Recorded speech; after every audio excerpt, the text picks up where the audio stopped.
And ladies and gentlemen, this is one that I'm very, very excited to speak about here on Sportswire Radio tonight because we call him the heart and soul of KOW for a reason. And the tattoos, certainly, maybe we'll ask him a thought on tattoos because it looks like he's got maybe a few extra ones. But there is a lot when it comes to the world of KOW to speak about. We have a show coming up, which, crazy as it sounds, is less than 70 days away from now, March 11th. I'm just getting ready over New Year's and Christmas, but yet here we are, and March 11th is not too far away. But we're also going to look back on the historic 10-year anniversary show, which we had the good fortune to cover right after the show with some different talents, some new champions, plus much, much more. This man needs no introduction, but we're going to give it to him anyway because that's what we do, and that's what we are most known for here on Sports Wire Radio. And, of course, he's done many ring introductions throughout his long career in KOW. So, what's up?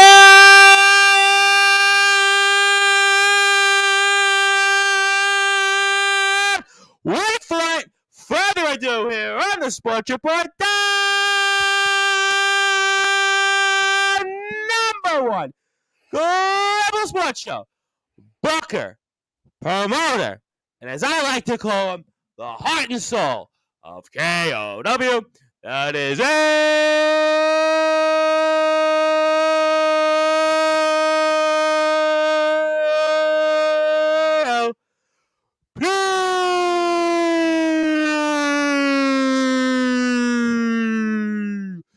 my friend.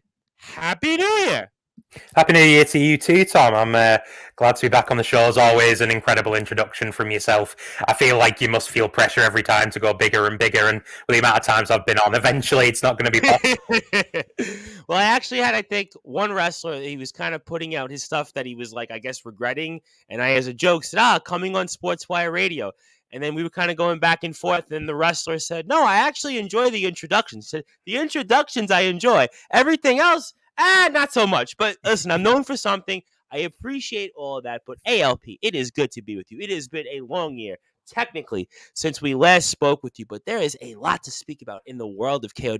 But I want to ask you the question that I really have been thinking about for a long time since we've got you back here now, is that 10th year anniversary show. We saw so much that happened, so much it meant to the people of Barrow, to the people in that locker room. It was really probably the most successful KOW show in the company's history. So for those that are listening and watching here on Sportswire Radio, talk about what the 10-year anniversary show meant to you. I mean, it meant everything, to be honest. I think we've talked before about when obviously you're promoting wrestling shows, there's sort of that. I always end up using the word grind, which sounds negative, but you do a show, you have a couple of days to rest, and then you're on to the next one. So for us, it's always been, we have the anniversary show, and then there's the big sort of gap over the Christmas period. And it's nice because, for me, I get to have a bit of a break and, a month or so where, I don't have to think about promoting a wrestling show and that sort of thing. But it's also good because you get to reflect on everything, and usually the anniversary shows are the highlight of the year and something to, really look back on gladly. But I think this year especially, with it being the 10th anniversary show, with it being such an important show and being such a big success, it meant a whole lot more. I mean, just the whole day, honestly, everything went amazingly well. We're very lucky that we've got such an amazing roster. Everybody gets on really well. There's people that have been involved from the start, like me. We've got our members of the academy who's come up. We've got people who come, from further afield who we didn't know before they came to KOW, but now we do consider them part of the family. And yeah, it was just a really good day. It was the perfect encapsulation of what KOW is. My parents and my sister were there, which was the first time they'd all been to a full KOW show.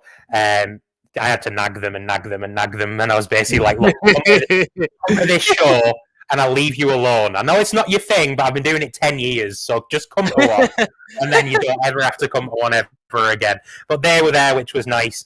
And yeah, just, it's hard to put into words. I tried to on the day. I think one of the cool things about being the ring announcer as well, you always refer to me as the heart and soul of KOW, which I would have never. I have for about 2 years now, just about. Yeah, which I would have never have called myself because it would have felt big headed. But I think that somewhat I do think I take on that role, and especially for the fans, I get to be that person who gets to, communicate. Obviously, the fan favourites, they get to express their love to the fans, but I think it's important that it's clear how much it means to us as a company and how much we do genuinely love doing it, So we got to express that. Obviously, we got to thank some of the, unsung heroes of KW, of course, being one of them, Tom, and a lot of other people who've supported us over the years who, the wrestlers obviously get a lot of the spotlight. I still get, admittedly, I'm not one of the wrestlers, but I still get to stand in the ring and I still, there's always one or two people who will be chanting ALP at every show, which is always nice. Come on, there's more than one or two people. It was a lot of people there at the last show. A lot of people. I know there was more than one or two, from my understanding. Yeah, well, a couple at least. I think I did quite well the last show. It's all right. Go ahead. Tell us how there was more than one or two. It's okay. We're on Sportzwire. But yeah, I think honestly, it couldn't have gone any better, really. We talked about how I'd worked really hard on promoting it and making sure we had as many people there as possible. As you've talked about with people, the venue was absolutely rammed. I think it was probably. Oh my God, Cloud9 in the lounge. I mean, we heard it from Lucy, we heard it from the Ronan Brian Aidenson, we heard it from Marcus and RPD, and these guys have been in big places, and it was definitely something we'll get into. Yeah, and I mean, even before the show, we'd done really well, and on the day of the show, it was insane. It was a case where basically all the tickets we had on PayPal had sold out and we had to add more. It felt like every time I checked my phone, more tickets had sold, and we were actually getting to the point where we were like, are we going to even be able to fit everyone in? Like, that was an actual concern, which is a nice concern to have. But yeah, everyone, it was packed. Like I said, there was family and friends there. There was a bunch of people in the crowd that I knew personally, and obviously just a lot of faces that I know from over the years. I think the card was the best card we could have put on. I think everybody delivered. I think top to bottom, and this has been echoed by people who came to the show, members of the roster, I think it's the best show that we've probably ever put on, top to bottom. It was a success financially. I think it was a success creatively.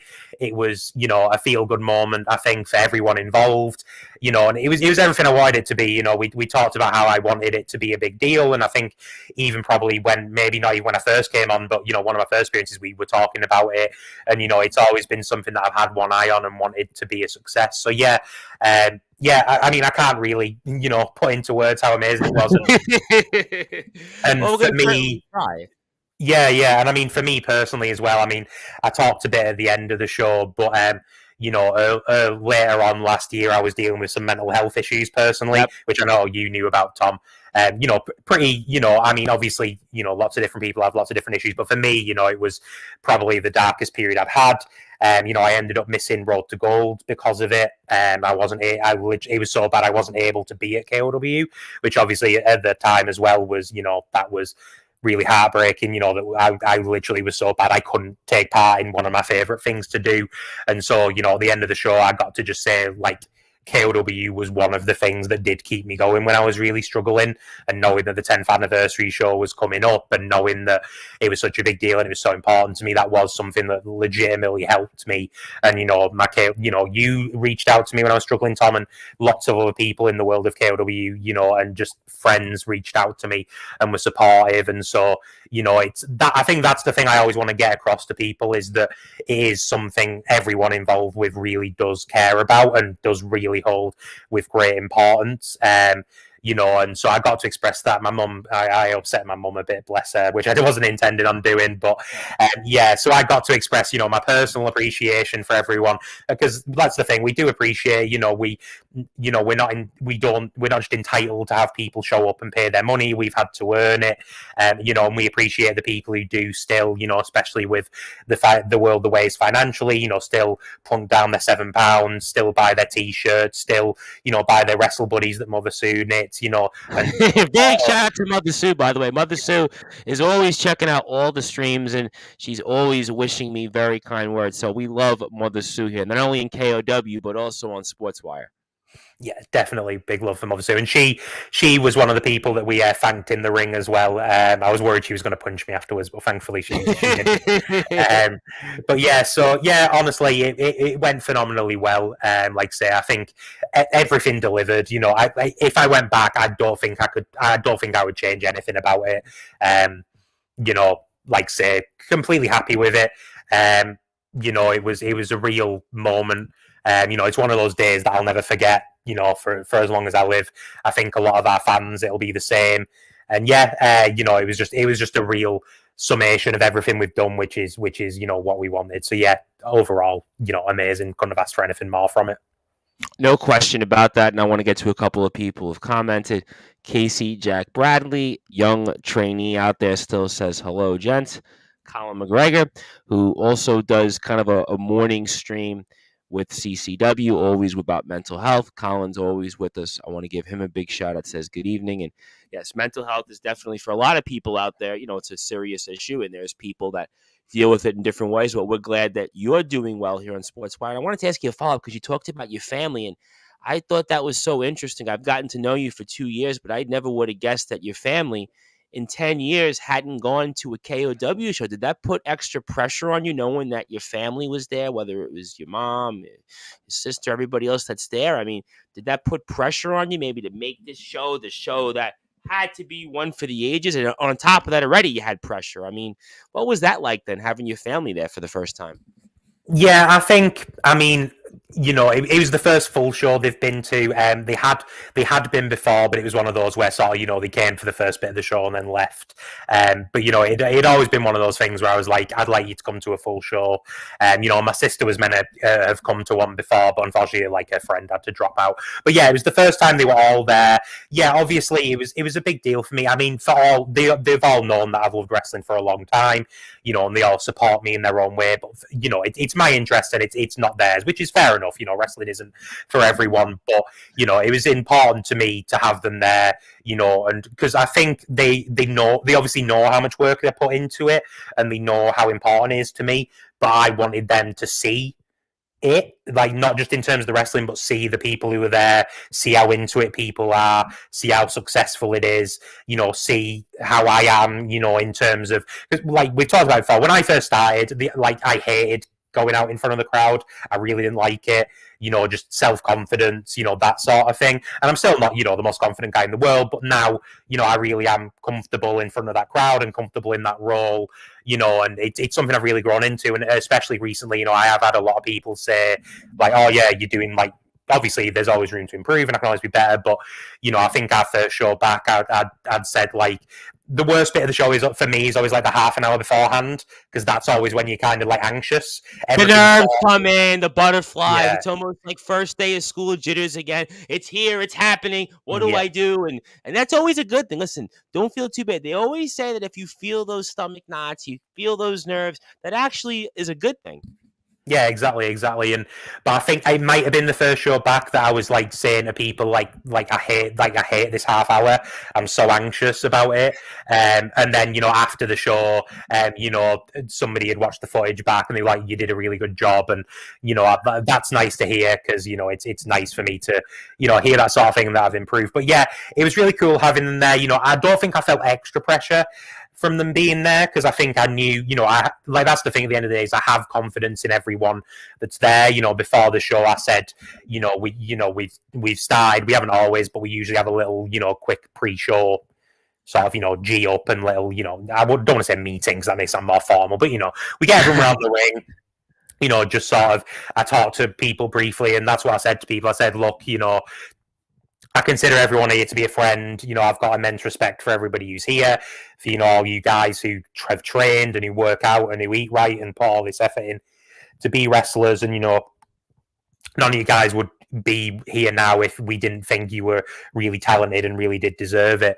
And like I say, I think that's obviously one of those things that's really important, is, the talent are so good, and that we've got that to rely on. And so because of that, and because we have been doing it for a long time, it was a case of, I want them to come and see what we do at our best, and I was confident that it would be our best. It was nice seeing them out in the crowd. Janine, Louis' mum, actually messaged me a couple of weeks after the show and said that they'd run into my parents in Asda in Barrow, and that they were talking. And then I think she said something like, "Oh yeah, it's clear it's not your mum's thing, but they're both really proud of you, isn't it? Aren't they?" And I was like, "Oh, okay, that was quite nice." So, but yeah. Like say, they got to come. Like say, it's not their thing, which is fine. And I'm sure by the end of it, they were a bit like, okay, yeah, we've seen enough wrestling now. But to have them there was a nice moment for me, and they know now that I'm not going to nag them anymore about coming to shows. So yeah, it was really nice having them there. And yeah, then there was lots of other friends and family and things like that there too. So it really did have that atmosphere of being a really close knit community, which is, I think, what we've managed to build up over the years, which is really nice as well. Absolutely. And of course, I want everybody to follow KOW on Facebook at KnockoutW, Twitter at KO_wrestling, Instagram K_O_wrestling. And we are marching on literally to the next show here coming up on March the 11th. Anthony Finkel here says Tom Bryce, looking like a podcast. Geez, not a podcast. We're actually live on radio. We are on sportnarium.com/players. So I had someone message me, say, I've seen your podcast, and I always say a podcast is what's called a pre-recorded show. We are live actually on the worldwide radio in addition to Facebook, Twitter, and YouTube, which you can hear it on sportnarium.com/player if you don't want to see our faces. But as Billy Idol might say, eyes without a face. But I think you want to see our faces here because we're going to speak a lot about KOW with Mr. ALP. But ALP, we've got all that stuff out of the way, and I'll come back to a few different things. But I want to talk about Lucas Neon here. Lucas Neon, our new world champion here, and it was an emotional cap to an historic night, obviously the most successful night in the company's history for a number of different reasons: attendance, financial, show, talent, you name it. And there's a number of world champions now in this roster, and I want to get to some of them because there's going to be a few of them who are part of some really big shows coming up and some matches with some guests upcoming on Sportswire Radio. But I want to talk about Lucas because Lucas, we had him on during COVID. It was emotional when he won the showcase title, but I think the world title really was a capping. And I thought about this yesterday, ALP, before you came on, because I was in Manhattan. I'm like, how am I going to phrase Lucas Neon winning this championship? And I thought about the comparison. In a way, it was almost like Shawn Michaels' WrestleMania 12, the boyhood dream. I thought about Daniel Bryan when he had won the title, but I said, he had already been champion once, and it didn't have the hometown feel. But to me, this was very comparable to Shawn Michaels, the boyhood dream, WrestleMania 12. His father obviously being involved in here. He was a fan of KOW. He was pretty much since he was a baby, literally a baby. Sheriff Steele's had a relationship with since he's a kid. He spoke about what Sheriff meant to him. Sheriff knew his father. Rick Marcus, another example we'll get into. It's a long list. Obviously, we saw him, Will Carter, and 2-Bit kind of grow up in between our eyes and see what they've done. But I kind of feel like ALP that this was comparable to the boyhood dream of Shawn Michaels winning that championship for the first time at WrestleMania 12. And talk about that, what that meant to you and to everybody else here, seeing Lucas Neon finally getting over all the odds, overcoming them, and winning that KOW World Championship. Yeah, that's a good comparison. The other person I'd think of is potentially Mick Foley as well, is another person who I'd think of. But he was already in the business for 15 years. He was older. You could say that maybe on the Raw, actually right around this time. But I think to me, that's the one I just kind of think it's just the most right. Yeah, definitely. It's a good comparison, 100%. But yeah, like you say, it was the perfect cap to the show. I think everyone in attendance, was behind Neon. They all despised Joe, despite him being an incredible compare. And on the WWE Network before as well, which we spoke about many times with Big Guns Joe. Exactly, and I think there's a begrudging respect for Joe from the fans. But at the end of the day, everyone in there was pulling for Neon. It was a really dramatic match. Joe tried to rely on using the steel chair again. The referee got knocked down, but in the end, finally for Neon, luck was on his side. He did win out. That heart and desire he's always had came to the front. And yeah, he was finally able to do it. He was finally able to win the big one. Like you said, when he won the Showcase trophy, that was a huge moment.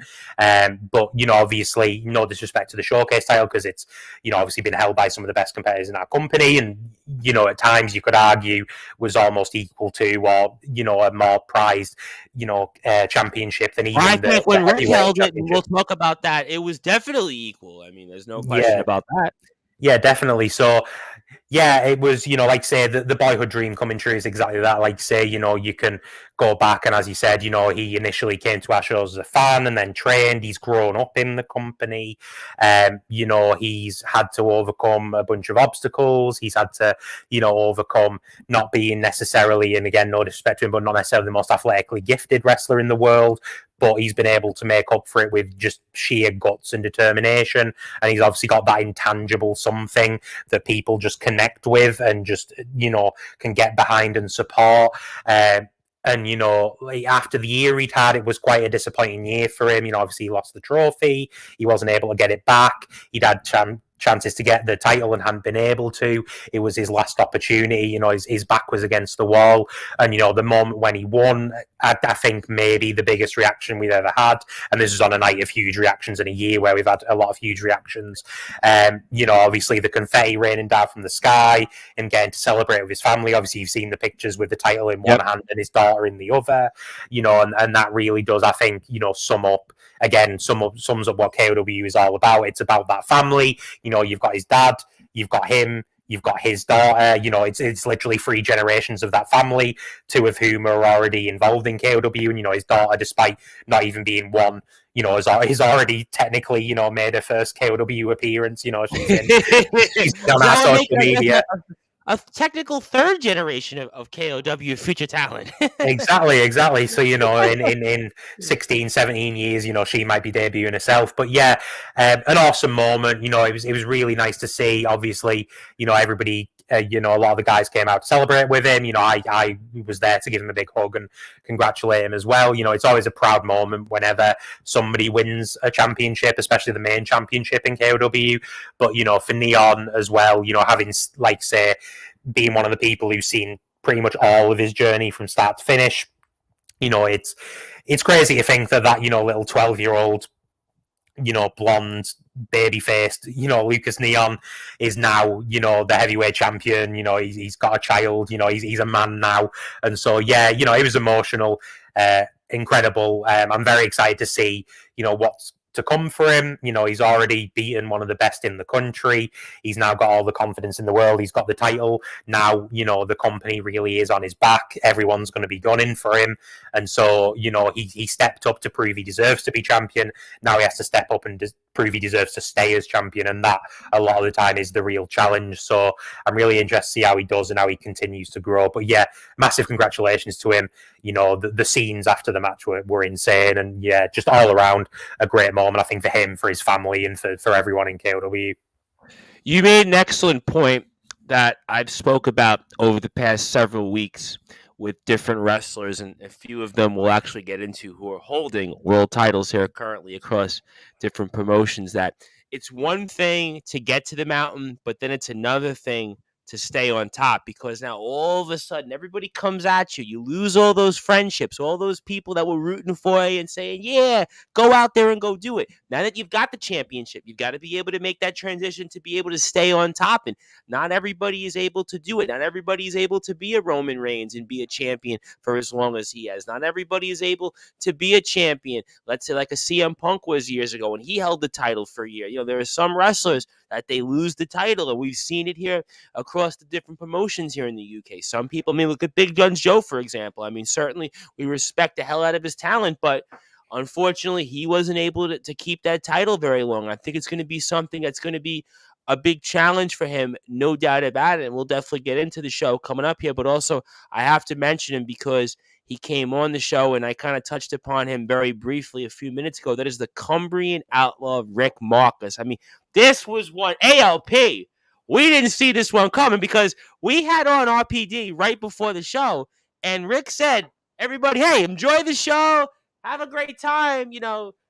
Thank you to KOW, basically. And here he was, and then we see him at Cloud9 in the Lounge in Barrow, and he's once again the Showcase champion. Ultimately, what a win for Rick Marcus. And again, the Showcase champion, when Rick Marcus holds the title, it's like, well, it's almost the equivalent, or if not is the equivalent to the world title. And he is arguably the greatest Showcase champion, arguably one of the all-time greats in KOW. And kind of, it's almost come full circle. It's almost reminds me of when I was a kid, ALP, in my 5th grade graduation class, and they had played when we were graduating, going onto the stage and accepting our certificates, the Elton John song, The Circle of Life from The Lion King. It's almost like the circle of life with the KOW fans in battle there, that Rick Marcus is now beloved and everybody likes him. And talk about now that Rick Marcus has once again, in some ways, unexpectedly won the Showcase Championship.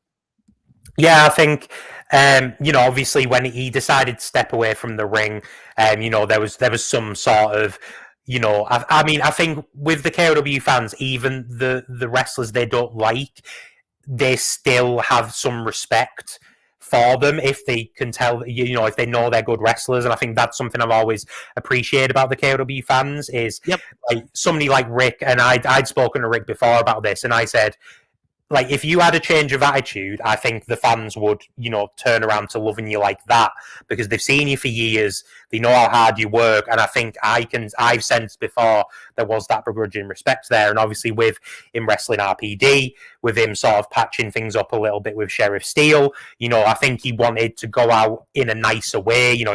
Nobody wants to go out getting booed and hated on, so I think that was part of it. And obviously when he did leave, I'd gone to him and said, look, obviously at the time we weren't thinking, oh, he'll be wrestling for the Showcase Championship, but we've said, we still would like you to be at the 10th anniversary show in some capacity, even if it's just to watch, even if it's just to come to say, come out to the ring and say hi to people. We want you there in some capacity, because it would feel wrong for him not to have been there, considering everything he's contributed towards the company. And obviously, like I say, he did step away. But as time went on, it became clear that, maybe he might consider coming back. And, it just made sense. Me and Sheriff Steele, or Commissioner Steele, I should say, well, I guess we can say both at the moment. I don't know. I always say the running line is I need a scorecard on how many different names I have to figure out with him. Yeah, exactly. But we talked about it, and it just seemed to make sense. He was the first Showcase champion. He was the longest reigning Showcase champion, still the longest reign there's ever been of any title in KOW. It's somebody that Keenan had never wrestled. It's somebody who's, historically very important to KOW. So when it came to, if we're hand-picking an opponent for Keenan, again, there was many other people we could have got, but if you were putting that list, Rick just made the most sense. I was watching your interview with RPD, and when Rick popped up and said that, I had a wry smile on my face, because I knew what was coming. I obviously wasn't going to say it, but right. You knew what was coming. And yeah, it's like say it is like the circle of life. It seems perfect. It seems written in the stars that he'd come back. He'd be the first ever 2-time Showcase champion.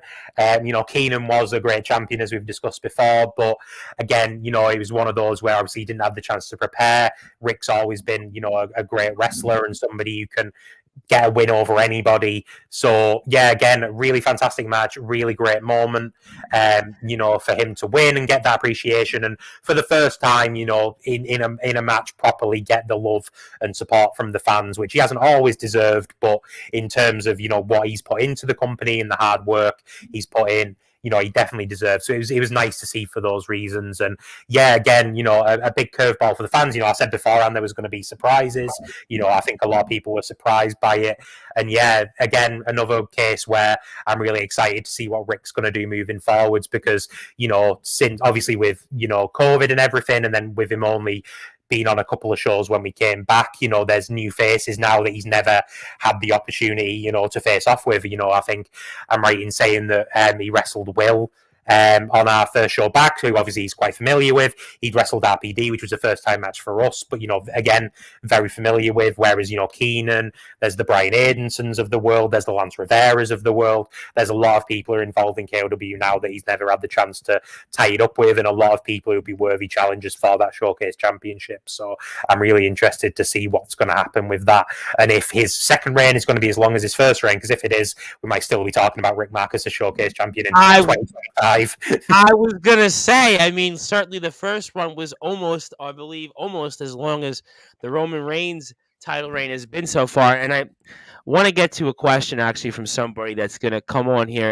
as a guest, and he's going to be on here the 24th of January, and he is also an emerging young pro wrestler, and he has a question. I had a couple of wrestlers that kind of in a way wanted me to ask this question to you, so I'll ask it anyway. And this is from Dan Robertson. He is the Cult of Killjoy. We see him in places like Blackheart Wrestling, seen him in GT Ministries and Nonstop Action Wrestling. Most notably, says much love from the Cult. KOW is doing really good stuff right now. Hope to experience it one day. And I've heard from a number of different wrestlers, and they catch my stuff, and people message me all the time sometimes, and they ask me about KOW, and that's a place that they would love to wrestle in, and different names from different places. Let's say the LWF is an example, and I see some crossover technically with the KOW and the LWF locker room, depending on names and different names, and we kind of refer to that. But I mean, are you guys looking for different talent? Because, there's a lot of different people that we have on now. We're very fortunate that there are different places, different companies, and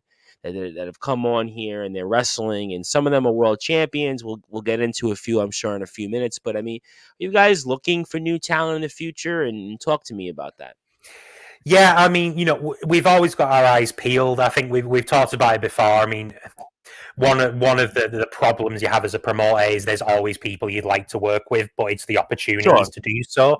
Because obviously, if I could just do what I wanted, we'd have 60 people on every show, and we'd make no money.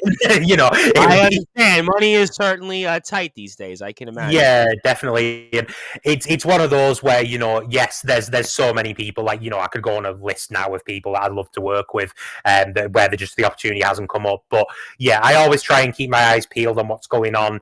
I'd like to get to more shows than I do at the moment. I manage to usually get to a good handful each year, but there's places that I've never managed to check out that I'd like to. I've never been to the NLWF show. I'd really like check out one of their shows. There's plenty of Tidal. I've never been to TNT.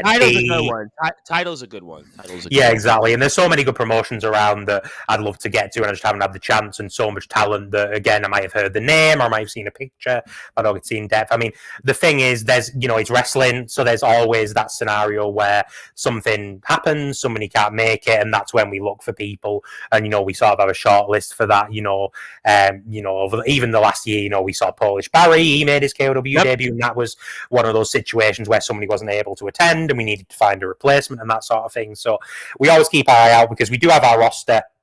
We like to try and keep to our core roster and those core characters, so our fans can follow them and their stories and the ups and downs. But yeah, there's always times where we're going to need people, so we do always try and keep our eye on what's going on. But it's just, like I say, unfortunately, it's one of those where there's too much talent and there's too many good people out there to get on shows. So definitely we keep our eyes open. And yeah, this show itself has introduced me to a few different people, and a few times I'll just drop by for a few minutes if I see you live, and I'm doing something or whatever. So it's not something too crazy, because sometimes I have on different people, and people message me and say, "What are you doing speaking to that person?" I'm like, no, I'm telling you, there's a plan, there's a method. So I'm glad if you're dropping by, it's hopefully saying, you know what, I don't want to come back to Sportswire. I don't want to come back, because we do very fortunate to be able to speak with different people. But definitely, Dan's a guy that you definitely want to check out. He's definitely always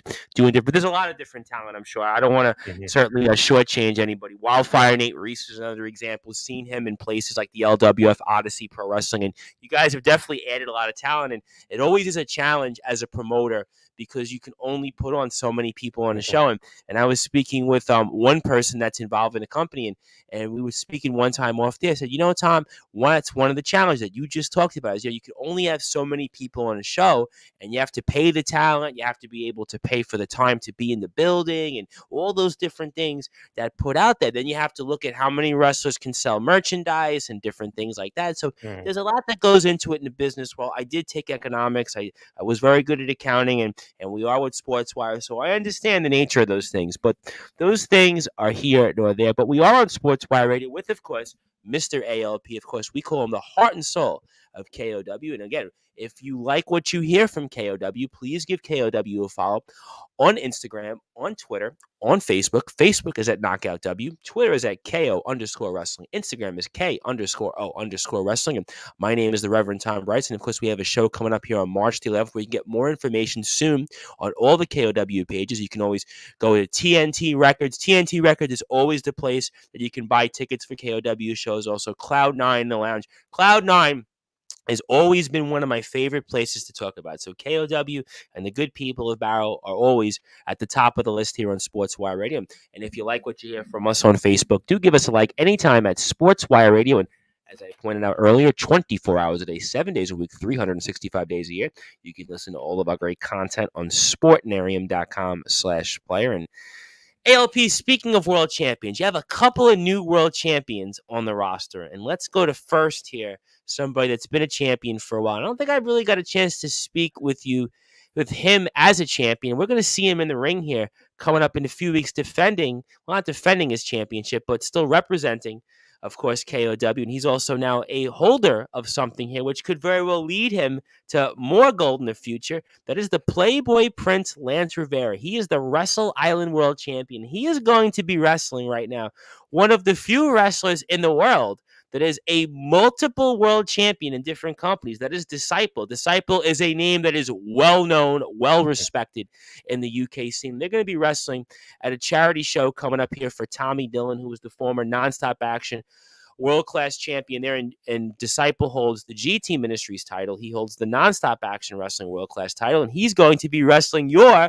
Playboy Prince, Lance Rivera, who had won the ladder match, which gives him, obviously, an opportunity there to, who knows, maybe add more gold, and it's an intriguing match. Those two, as I'm sure you may or may not be aware of, have a very, very long history together, and I wanted to ask your thoughts on the Playboy Prince, Lance Rivera, now that he could be marching on to more gold, and we're going to see him in the ring coming up here on February the 4th next month against Disciple, and we'll see what's left of Lance Rivera coming up by March 11th, because Disciple's back on the show on Thursday, and seeing the mood of Disciple these days, if I'm Lance Rivera, and I've had Lance Rivera on a few times, speaking about you guys, and I like Lance Rivera, but if I'm Lance Rivera, maybe I would certainly want to tread very lightly when it comes to that. But give me your thoughts on Lance Rivera and him winning the Vertigo ladder match.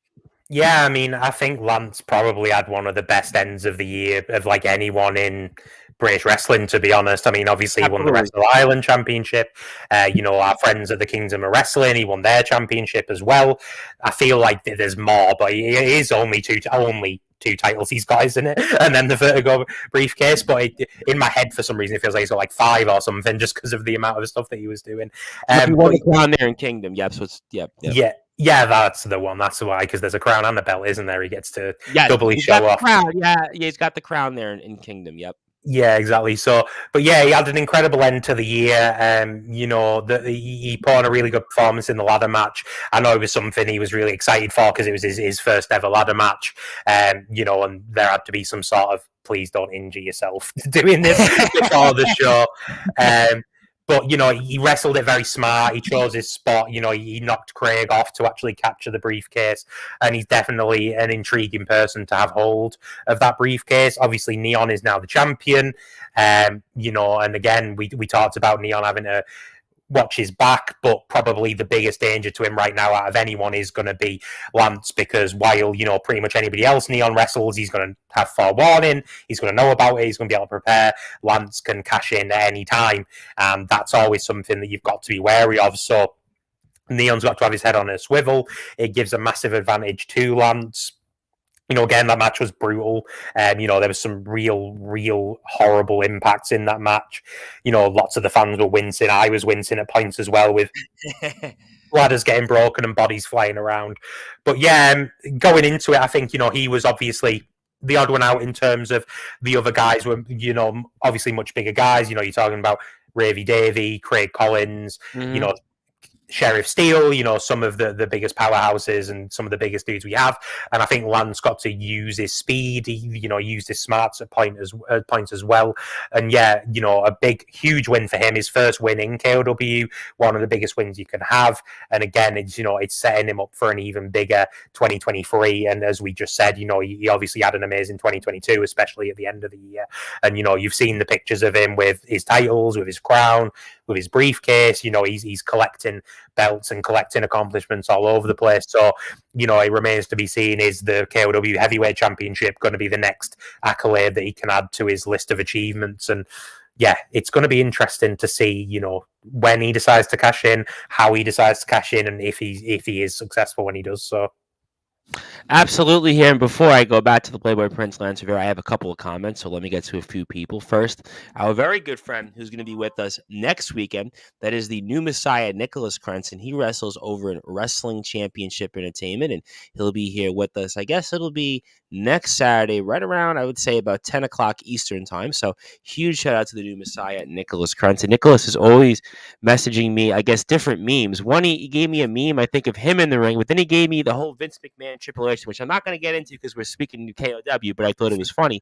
But I do have a comment from an individual that we just spoke about a few minutes ago, and that is the current Showcase champion. I guess he tipped his hand on who he might be, but he says one title he ain't getting is the Showcase Championship. But let me ask you that. I mean, obviously, I believe we think that individual is the Cumbrian outlaw, Rick Marcus, of course, our new Showcase champion, and we spoke about his historic win against Keenan there.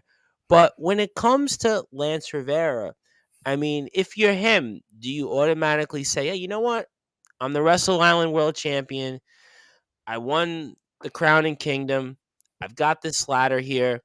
Do I necessarily go for the Showcase Championship, or do you go for a Lucas Neon? I mean, what's your kind of thoughts on where the Playboy Prince Lance Rivera may go? Yeah, I mean, it is, you can cash it in for any championship. There's no rule saying it has to be for the heavyweight title. Obviously, when somebody has cashed it in, it has always been for the heavyweight title. But that's another curveball that he could throw. It might be that Rick thinks, I mean, apparently not, but it could be that Rick thinks that, he might be a little bit safer because Lance is surely going to go after the heavyweight championship. But, Lance could throw a curveball and go, actually, I'm going to go for the Showcase Championship. And that could give him an advantage in terms of, you already get the element of surprise by having the briefcase, but it could be even more so. Maybe he'll find a tag partner and decide he wants to cash in on the tag titles. There's any sort of, there's lots of different options he has. So, again, I don't see that happening. We saw him team up with Brian Haynes and that didn't go very well. So I don't know. Yeah, I was going to say, Lance Rivera is not a tag team wrestler. I mean, with all due respect, I've had Lance on a few times. I love the Playboy Prince Lance Rivera, but I don't see him being a tag team wrestler. Yeah, exactly. I think that's probably the least likely scenario. But yeah, he could be one to, break tradition, forge his own path. And yeah, none of the champions can feel too safe as long as he's walking around with that briefcase. Because like we said, he can obviously call his shot anytime. He can call his shot on Rick. He can call his shot on Lucas, or if either of those guys happen to lose the title, whoever the champion is. So yeah, it's a good question, Tom. Most definitely. So yeah, maybe he might go after the Showcase title instead. But I'm still gonna go. Before I have another comment here from, I believe, Mr. Marcus here, but before I go into anything about Lance Rivera and KOW, let's see if he gets out alive, because when he's in the ring with Disciple in a few weeks, seeing what Disciple has done, and of course, we call Disciple our tribal chief, our head of the Sportswire table here, because he has been very, very dominant here in the second half of 2022, winning 2 world championships in his own right. If I'm the Playboy Prince Lance Rivera right now, I would just want to be able to get out of it alive coming up on February the 4th. So we'll see what's even left of him.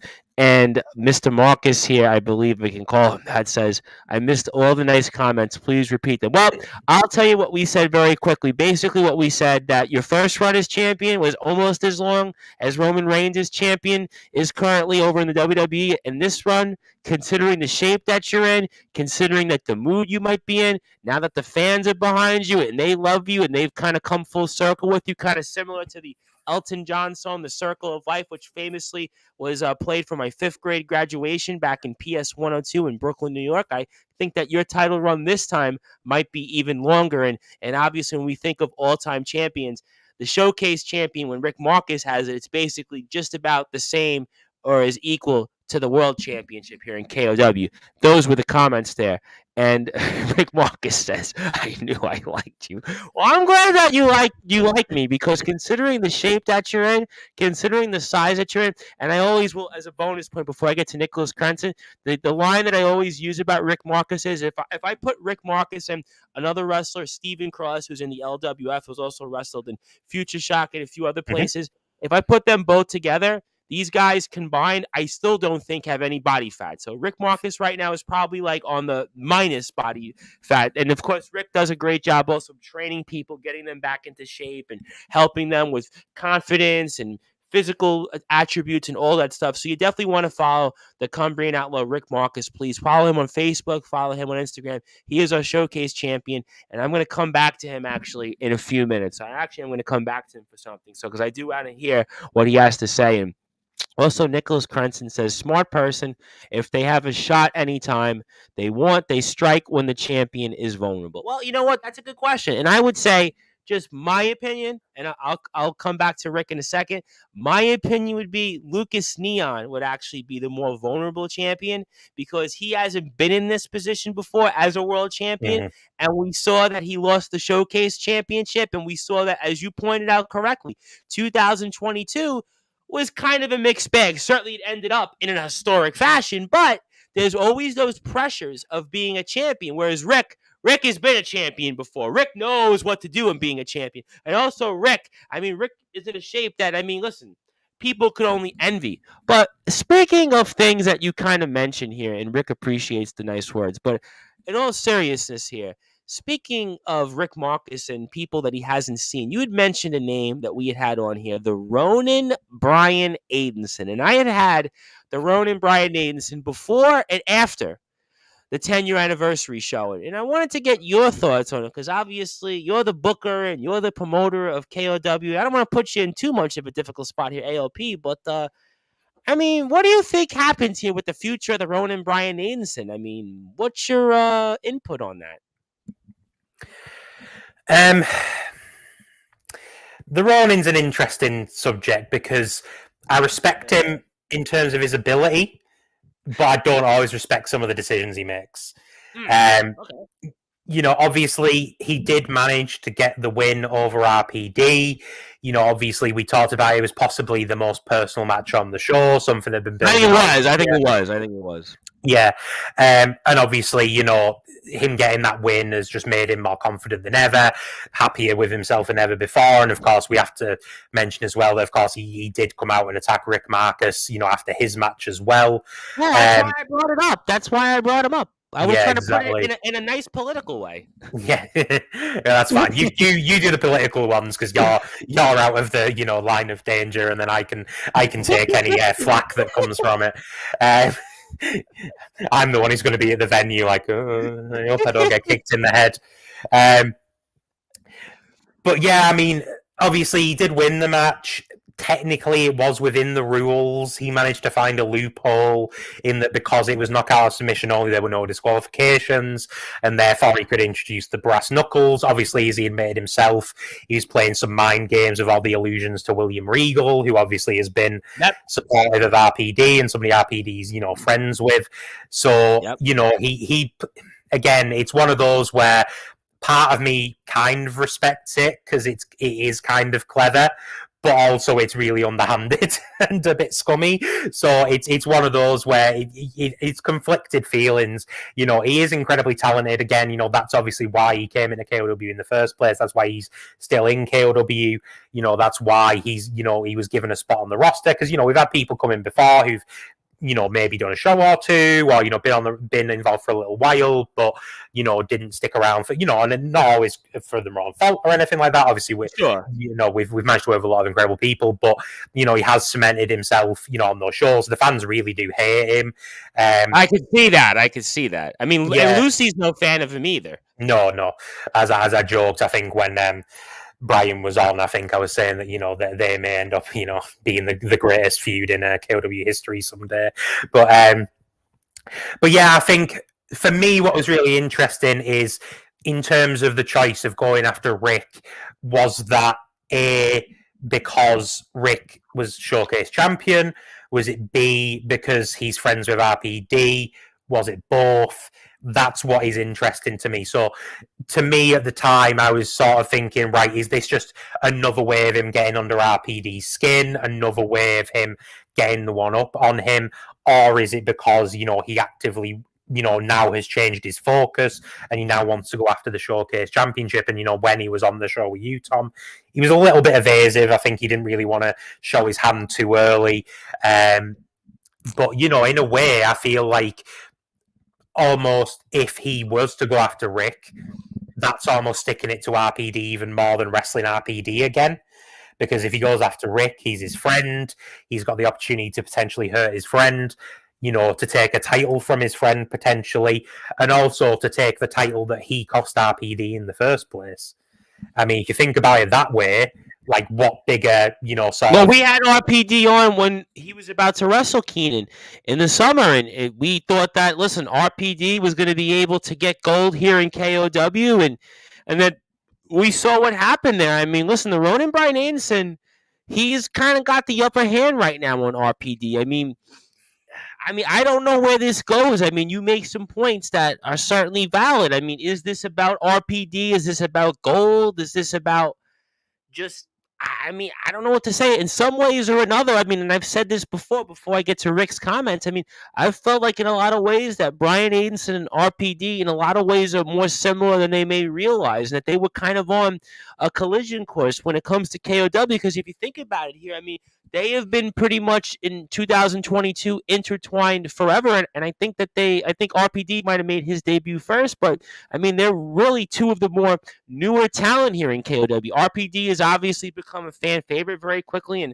the Ronin Bryan Anderson has become the opposite of that here. But let me get to some of Rick's comments here. He calls him an angry man, and I'll slap him about. So I don't know what that means. Does that mean the future of something? Does that mean, I don't know what that means. Could that mean maybe he'll see him somewhere in a back alley? Maybe he sees him out in behind the lounge at Cloud9. Maybe he sees him at TNT Records and says, you know what, Bryan Anderson, and gives him, I don't know.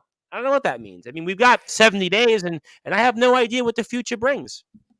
Yeah, I think it probably means that, Rick is always down for a scrap, and, he's willing to put that trophy on the line against anyone. And I imagine if Rick had a choice, he may well pick Bryan, because again, he's a guy who's just, he's spent a year, sort of torturing his friend. He's just beaten him. He's just come out and blindsided him, trying to ruin Rick's big moment. So, I think kind of when it comes to Rick, often he does what it says on the tin. So, yeah, whether it's in the ring or it's somewhere else, I think Rick's definitely hungry to get his hands on Bryan at some point.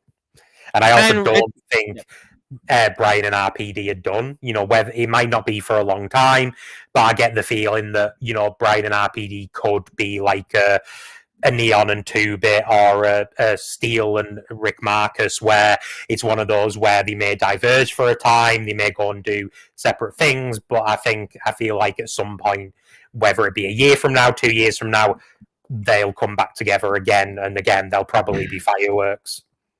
Oh, I have no doubt that there'll be fireworks, and certainly RPD is going to want to have revenge on his mind, because certainly 2022, he would like to have certainly maybe forgotten in some ways about KOW, and I have a feeling, especially with RPD in 2023, that now he is a world champion. Now he is the TNT Ignition World Champion. He's another world champion on your roster, and I have a feeling that is going to springboard RPD here for a massive 2023, and the Ronin Bryan Anderson here may want to get out of the way here, but we'll certainly find out. And Rick also says, I'll fight anyone, mate. You know me. Yes, I know you. I know ALP knows you a lot more than I do, and I've had you on countless times, and certainly that smile in the photo doesn't translate to in the ring, because I've obviously watched you in the ring and I've covered you, and I have no doubt about that.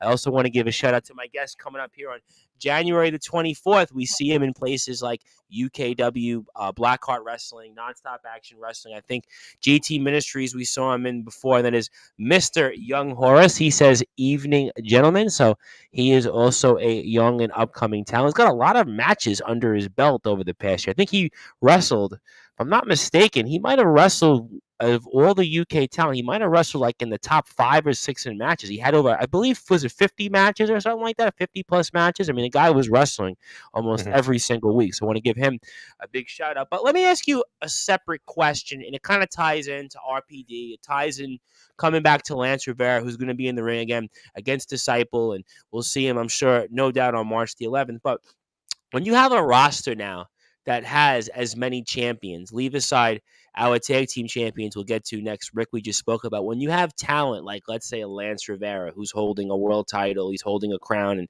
in the kingdom of wrestling, and then you have RPD, who's the TNT Ignition champion. I mean, what does that mean in terms of already raising the profile for the company? I mean, we've had historic talent, whether it was Pete Dunne, Chris Ridgway, wrestle here at some point. Other people Mhm. have walked through the doors. Big Guns Joe was our champion here, and Big Guns Joe, of course, we saw on Progress, and there's a whole list of talent. But I mean, what does that mean for the company when you have world champions in other companies, and having the success that they have? What does that mean for the company? Yeah, I mean, obviously, it's great for the company when when we're looking for people.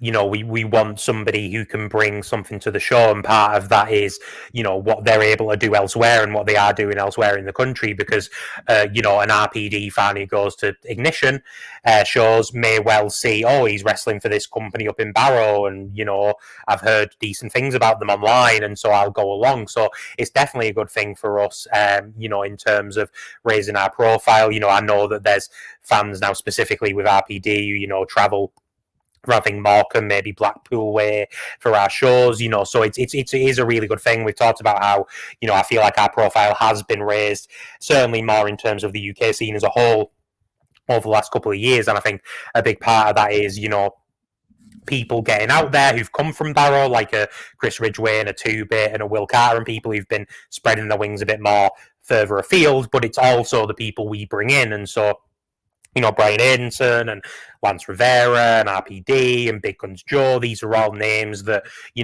outside of KOW are doing good things. Obviously, like you said, winning titles, making big impressions. And, that's the thing, is that if they, make fans elsewhere, those fans, a lot of British wrestling fans do travel. And, sometimes, there's fans that I've seen on shows Where in Damian Manchester. Stone, listen, Damian Stone, who's the CCW commentator, Mhm, he goes to KOW shows. He's now John Rollinson, but he's an mhm, example of a guy that goes out and he travels to mhm, different promotions to watch the different talent, so he can kind of get a sense of, well, what these talent bring to the table. So I think with KOW, that's an excellent point, that there are fans out there, especially when you think about RPD and the fan base that he has, or even Rick, the fan base that Rick has. I mean, Rick is beloved in Morecambe as well. I mhm, mean, Lance Rivera is another guy that we see him all over the place. And I know mhm. most fans don't seem to like Lance Rivera, but his in ring talent is really second to none. I think it speaks to what you just said. Yeah, definitely. And like I say, it is really good for us, obviously. Massive congratulations to RPD. I know, obviously, he said for a long time he wanted his first title. It's recently been obviously announced as well that he's going to be defending it against Sam Gradwell, who is also a Yep. KOW alumni as well from back in the day. So yeah, it's fantastic for us. Obviously, we're always happy to see that people in the company are doing well elsewhere. Like I say, it's good for us. We're happy for them. And yeah, it just does raise that stock, and does, it does, justify the people that we've brought in, and we can now say, yeah, well, RPD's out having great success elsewhere, Lance is out having great success elsewhere, and these are people that are making an impact in KOW and on the scene as a whole. So yeah, it's really excellent for everyone involved, and we're really happy for them, that they're doing so well. And yeah, it does help us. And pre-pandemic, the idea of, I think I've told the story that when Lucy first came to a show, she said she'd come from Lancaster, and I was like, what? you've like traveled like on a train for like an hour to come to our show, and that was mad. But it's happening more and more. Like say Damien Stone came. Like say there's a couple of fans who've come to most of our shows this year who are now recognised, who I know like I say I don't know if it's Morecambe or Blackpool, but they're from that neck of the woods and they've been coming to all our shows. So and that's a cool thing to see. That's rewarding to know there's people who have travelled to our show maybe because they're a big supporter of an RPD or whoever or a Rick Marcus or whoever it might be, and they've come to a show and they've said, yeah, that travel was worth it. And that as well is another thing that to me is a real massive compliment. Is not only they're willing to pay to come to a show, it's not like they're hopping in the car and driving 5 minutes down the road to Cloud9. It's people who are taking big chunks of their day, staying overnight, booking hotels to come to our shows, which is crazy to think about. So yeah, it's really awesome that sort of thing has started happening now. Absolutely, no question about it, and certainly well deserved here. Young Horace wants to remind me I was partially correct. He had over 80 matches in 2022. Thank you for that. On track for well over 100 this year. Always got my eye on other promotions. Well, definitely, certainly find out, and I'll ask him that question on January the 24th if he'll have any more matches, because something tells me here I might be a part of something. But I did want to get to another champion, and a champion that has been on Sportswire so many times, and I almost feel like it was certainly, I guess, a partial win for the underclass, or where does the future go from the underclass here? But Mr. Andre Decker, the unforgettable Andre Decker, finally, after all the talk, I mean, I felt like he was talking about getting those tag team titles back here for almost as long as COVID. I mean, it was really that almost that long. I think I've had him on and off over the past 2 years, at least 7 or 8 times, and this always came up. But he and now Logan are the tag team champions here in KOW, and they finally did it. They defeated the Freak Show, and obviously here Nightmare and Will Carter no longer hold those belts, and there was some interesting, I guess, developments that happened after that match involving a former world champion in KOW that didn't quite have the year that he would have hoped. But give me your thoughts now on the underclass regaining those tag team belts of Andre Decker, the unforgettable one, who I know is going to be back here next month, and Logan. Yeah, I mean, like you said, Decker finally got what he wanted. I'd like to imagine that might make him a little less angry, but somehow I suspect that's not going to be the case. But yeah, like you say, it was, some mitigating circumstances, for those who might not have seen what happened at the show. Before the match started, Commissioner Steele announced that there was going to be a special guest referee, and it turned out that was Craig Collins, former heavyweight champion, as you say, one of the most decorated wrestlers in our company. And when he was brought out, it made a lot of sense. Craig had spent a lot of the year fighting against the underclass. He'd obviously wrestled 2-bit when he was champion to try and get his title back. So, and obviously longtime friends of Carter and Nightmare. So it seemed like a perfect choice. It seemed like, you would make sure that, justice was done, that the match would be fair and square, and that, potentially the Freak Show would be able to keep the title. But as we saw as the match went on, things got a little bit chaotic. Pardon me, got a little tickle there. Trust me, I do. Listen, I do this almost all the time, so certainly don't worry. Floor has continued to be yours. Yeah, it doesn't help after talking on the phone all day. I could imagine. Go ahead. But yeah, so as the match went on, there was a bit, believe it was Nightmare accidentally caught Craig Collins with a drop kick. Collins managed to get back in the ring. In that time, I think it was Logan had grabbed the tag title and was going to use it. Collins snatched it away, and obviously everyone in the venue was like, "Okay, cool." Collins has stopped them from using the titles, but then just a couple of seconds later, he blasted Nightmare with the title. I think the underclass were just as shocked as everybody else in attendance that had happened. The underclass took advantage, hit their finishing move, and won the tag titles, which was a massive shock. We said. There was a bunch of shocks on the night that we talked about, a bunch of surprises, but that was probably the biggest one of all, was Craig Collins, who's been a fan favourite for years now, turning his back on, two of his best friends, 2 people that he's known, literally started in the company with Nightmare. I was going to say, him and Nightmare, I mean, they're one of the cornerstones, 2 of the cornerstones when it comes to KOW these past 10 years. I mean, they've both been world champions. They've both been there just about from the beginning, if I'm not mistaken. Yeah, I mean, Collins has fought by Nightmare's side to, help him stay in the company. They've had each other's back numerous times over the years. They've teamed together. It was mind-boggling to see. And then even after the match, he grabbed Carter and hit him with a Dominator. Obviously the fans were disgusted and confused. Decker and Logan were very quick to grab their, ill-gotten gains and get on out of there. So yeah, just real shocking, a sad moment, probably the one, big sort of downer on the show, the one thing that I think, everybody was really disappointed by and really shocked by. And I think moving on to the show on March 11th, I think that's going to be one of the big questions is why did Collins do this? What is next for him? Yeah, there's just a whole lot of questions and not a lot of answers. In terms of Decker and Logan, again, they are a good team as much as, they're fond of breaking the rules and, they're not the most loved people in the world. But, you can't deny, Decker's been a two-time tag champion now, the only two-time tag champion in our history. Again, he's now sort of, again, I don't know if he would describe himself as the leader, but he's certainly, he's the only original member of the underclass, now that's still involved. He's been there from day one. It's under new management, as he said. So it's going to be interesting. Obviously Keenan lost the showcase title, but, they've still managed to keep hold of some gold. So they've still got some power behind them. And yeah, in terms of, what's going to happen next with the Freak Show, are they going to go after the tag titles? Are they going to go after Collins? What's going to happen next?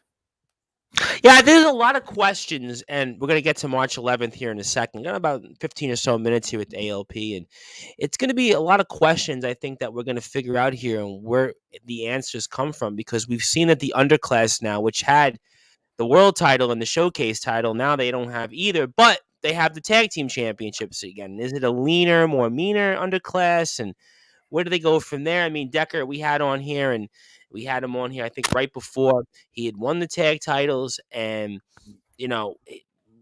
really kind of hard to know what's going to happen there with them. I mean, I don't even know when we get Decker back on next month if we're going to get those answers. And then you have Keenan, a young talent who really had a really good year in 2022. I mean, he won the title, had some huge wins. He defeated obviously Lucas Neon. I mean, he had a really big year. I mean, he won against multiple opponents in the same time. I mean, he really had a great year. And unfortunately, for his sake, he's not the champion. So where does he go from here? How does he kind of pick up the pieces? And then you've got obviously the War Machine, Craig Collins, who again, I mean, I don't have any answers for that because everybody was taken aback by the War Machine, Craig Collins. But if you kind of, as we spoke with Lucy, and we kind of peel it from almost like the skin of it, you look at the War Machine, Craig Collins, and he tried feverishly to get back that world championship, and he couldn't do it. And you have to wonder, what did that make him feel? Where does that take his career? So there's a lot of answers, I think, here that we're going to try to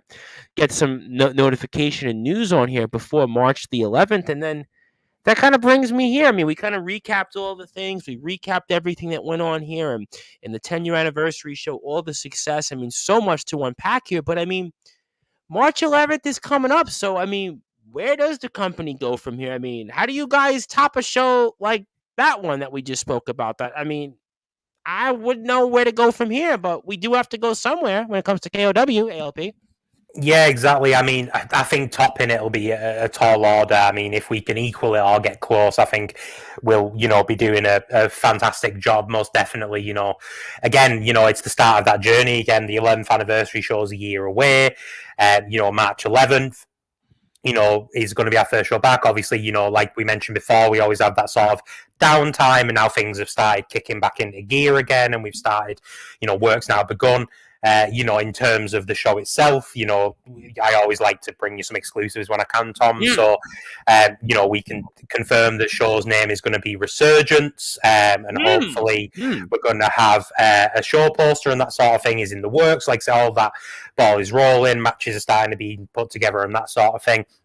There's obviously a few different things. Like, say, we've asked a lot of questions, and as is the the job of a promoter, again, obviously, some of those questions may well be answered over time, and some may be answered at the show themselves. But a couple of things, obviously, we touched on briefly that obviously Sheriff Steele as well, made his in-ring return to KOW for the first time in 3 years in that Vertigo ladder match. He didn't win, but he put on a great showing and had a great time. I know you'd obviously asked before that and afterwards, sort of what the position was with him, and obviously he's the commissioner, but he's now wrestled, so what's going on?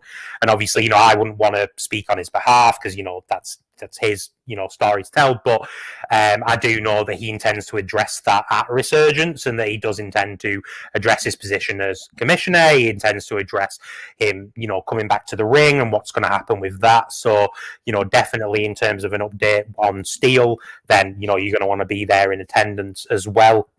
As we've confirmed, obviously all the titles are going to be on the line. So, the Underclass, Neon, and Rick Marcus are all going to be there.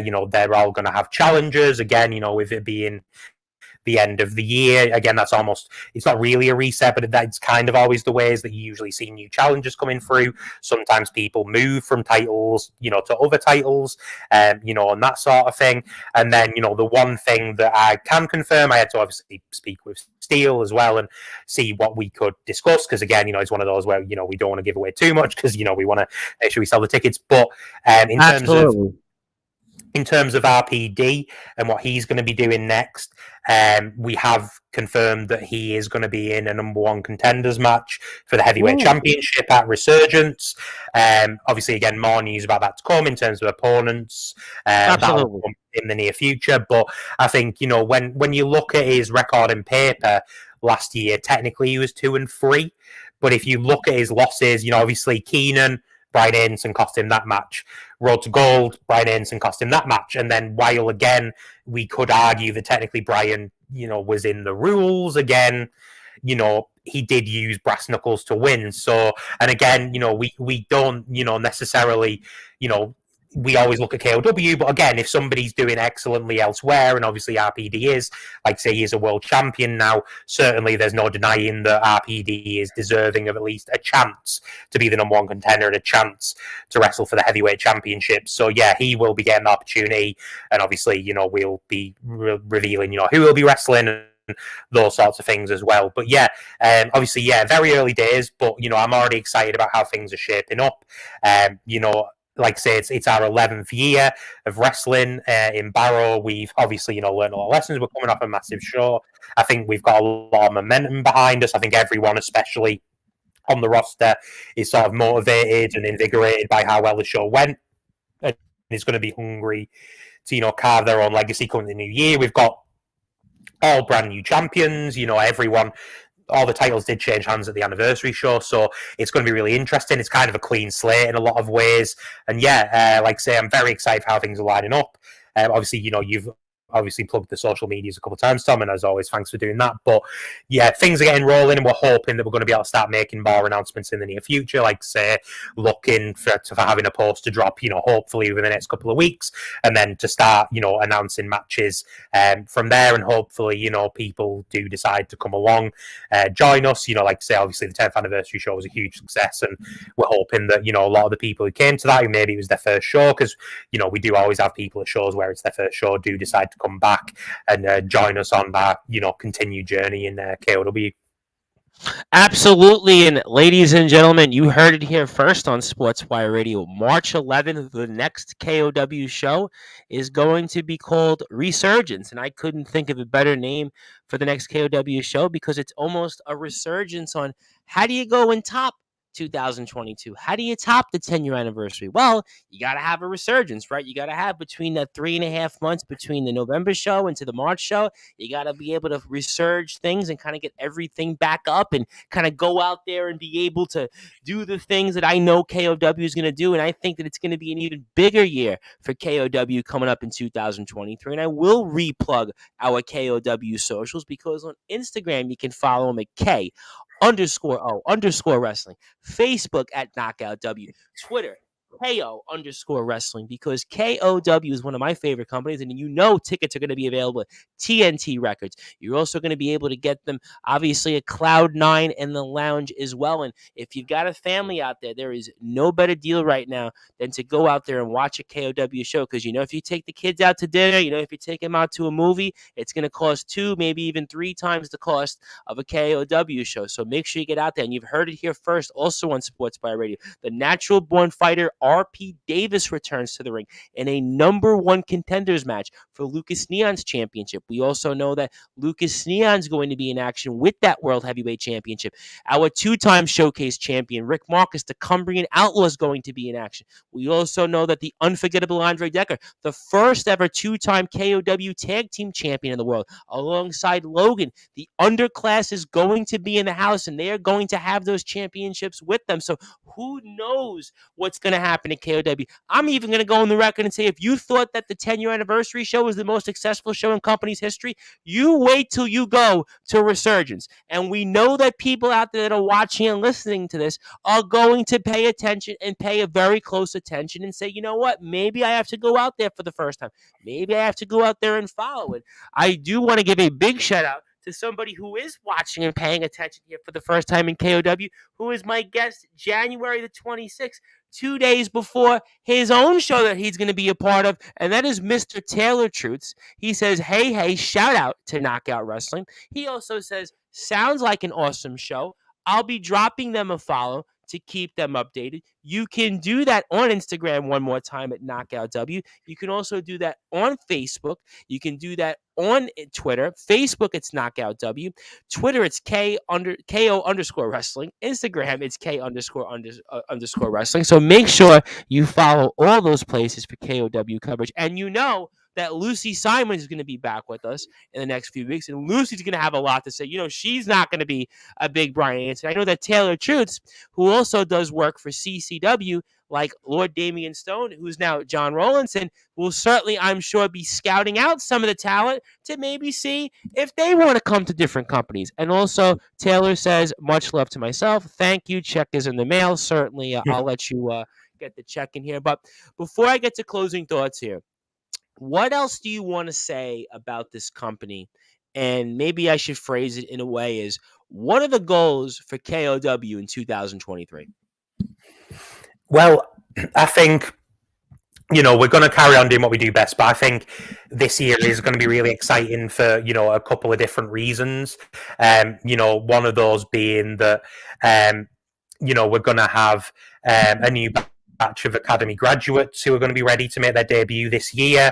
So, obviously in the past, we've seen Kelly Rose, I see, is out there, one of those academy trainees I see all the time on social media. She's another emerging star. Yeah, exactly. And, we've had Rick Marcus and Sheriff Steele and Two-Bit and Neon and Carter who've all come through the academy. So we're excited for that because, we're as much about developing homegrown talent as we are as bringing in some of the best in the Northwest and the UK as a whole. And the other thing that's really exciting as well is that should also mean that we'll be having our first ever women's match in KOW as well this year, which is something we've wanted for a long time. It's just always been one of those where we've never had a female trainee who's been ready to come up and ready to be put on that platform. So that's something I'm personally very, very excited for. There's a lot of great female talent in the UK, especially, in the area that I'm in. There's a lot of really, really phenomenal female wrestlers. So that's really awesome and exciting for me because it's sort of a whole different, pool of people that I can look at and, potentially bring in. So those are a couple of things we're really excited about.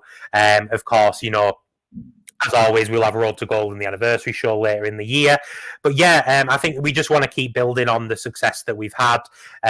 We want to keep telling some really interesting stories, showcasing some really cool talent. Like I say, I think we're going to have, at least a couple of debuts this year. Obviously, work has already started, but, like we discussed before, we've always got our eyes well ahead of, wherever we are in time. We always want to be looking to the future. So, yeah, some really exciting things. The academy's doing really well. We're getting, new people joining and new trainees. And again, hopefully, they'll be the next generation that will be coming through. So, yeah, all in all, really exciting stuff. There's going to be some changes internally, nothing that the fans are going to notice, but some things that will be changing like behind the scenes as well, that, are going to present some new challenges. But I think, the same sort of heart of KOW is going to stay there. And yeah, really, really excited for it. Like I say, we've had this break now, we've had the Christmas period and New Year, and now everybody's getting back to work. And for me, part of getting back to work is getting back to KOW and getting back on that promotion bandwagon. So yeah, really excited for it. Really looking forward to Resurgence and just the year that we have ahead. Like I say, a lot of exciting things are going to be happening for us this year. Oh, no question about it. And it's funny you said that. I was listening to satellite radio yesterday morning, and the radio person was saying, well, it's still Christmas and people are still in that holiday mode. But now, once we get to Monday, it's almost like, okay, now we're getting back to normal. Now we can get ready for the things ahead. And I kind of think it's the same thing here with KOW. We had the holidays, we had Christmas, we had New Year, but now we move on. We go into a new year, and I have a feeling that 2023 is going to be an even bigger year for KOW, because think about it. In 2022, we saw the debuts of some big-time respected talent, regardless of what you think of them. The Vertigo ladder match winner, the Playboy Prince Lance Vera. Look at what he's done in the Kingdom of Wrestling, winning the King there. Look at also in the Wrestle Island Championship he has. And then you see the Ronan Brian Ainton, the success that he has had throughout his career. You think about RPD and all the different talent that have been added here to KOW. I think we're going to see even bigger and better things here in 2023. That's why I am very, very optimistic about the future. And ALP, is always going to be at the helm and doing great things here. And of course, we're going to have so many talent that are going to be on here as usual. Lucy's going to be back. Andre Decker, he may or may not admit this, he'll be back. RPD is definitely going to be back. Brian Aidenson, and who knows? And I think the wild card there, as you pointed out, is Steele. Whether it's Sheriff, Commissioner, he's the wild card here right now in this, because is he back as a full-time in-ring competitor?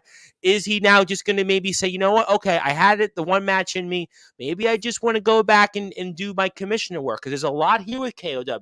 There's still a lot of unrest here. What happens with Lucas Neon? We spoke about that. Also, what happens with the Freak Show? The Freak Show were tag team champions for all this time, and where do they go from here? What happens with Nightmare and Will Carter? We saw all the problems that the Freak Show had with the underclass this year. Nightmare losing some of his hair and all the stuff that they had to deal with. And what happens with the underclass? What happens with Keenan? What happens with Big Guns Joe? The War Machine, Craig Collins? There is so many questions that have to be asked you when it comes to KOW.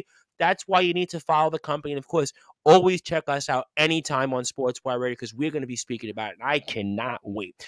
My friend, I know your voice is getting a little rough, so I want to give you the floor, give you some closing thoughts. Obviously, I could not think of a better way than to kick off this weekend here by speaking with you once again. So you know the drill at this point. I've had you on so many times, so I don't have to tell you ba-ba-bee, ba-ba-boom. You can go out and say whatever you want, plug whatever you want, and the floor is yours, my friend. Yeah, big thank you once again, Tom, for having me on. It's always a great time chatting to you. But yeah, Resurgence, obviously, March 11th. There's going to be news coming in the near future. So, do give us a follow on social media. If you want, you can follow me on Twitter, ALP Streams, Facebook, ALP Streams as well. I don't really stream much anymore, but, I haven't bothered changing it. Yeah, Xbox one not too long ago. I did see it on Facebook. Yeah, I did. Every once in a while I do one, but it's you a did a World Cup one too, I think, last month. Or was there a World Cup one you did, I believe? Oh, yeah. That's right, yeah. But yeah, so yeah, obviously, yeah, March 11th, do check it out. Keep an eye out on for all news on that and more match announcements and that sort of thing. Like I say, you can follow me if you do want to as well. Tickets will hopefully be getting released relatively soon. Obviously, like I say, the last show was pretty much a sellout. Like I say, we couldn't really get anybody else in. So if you are wanting to come along, make sure you do keep your eyes peeled. Give us a follow on all the social medias. Yeah, and that's basically it. So a big thank you again, Tom. Hopefully people do join us in 2023, whether it be for Resurgence or shows later in the year. And yeah, like I said, I'm the 10th anniversary show was like a dream, and I'm really excited for what the year to come holds for us. So yeah, I'm sure we'll talk numerous more times throughout the year about the various goings on in the company. And yeah, thanks again for having me on. Absolutely, no question about it. Very, very excited. Always loved speaking about KOW. I've always loved what KOW brings because KOW is not just a wrestling company. It's meant so much more. We talked about the academy. We speak about obviously some of the little community spots and the people that show up, and Lucas obviously being an example of that, Lucy being an example of that. So KOW is always one of my favorite companies. And one more time, Facebook Knockout W. Instagram K_O_wrestling, Twitter KO_wrestling. Please follow KOW and all the great companies. Also, please follow TNT Records, Cloud9 and the Lounge, also on their social medias. Also, ALP streams on Facebook and Twitter as well. Please support him. So, obviously, my friend, I can't thank you enough for coming on, and I'm looking forward to speaking with you soon. Yeah, most definitely, bud.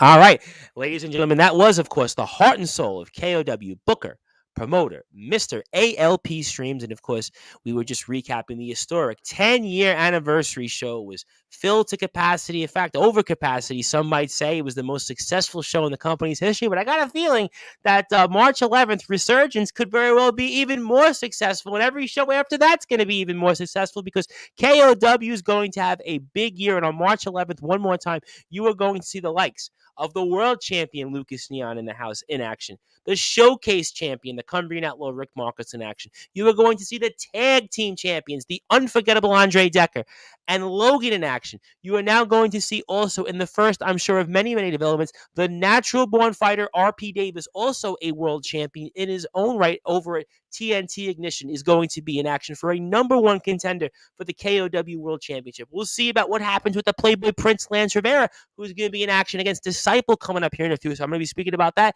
next week. Also, what happens with Steel, whatever you call him at this point these days. So many things that we're going to talk about here on Sportswire Radio.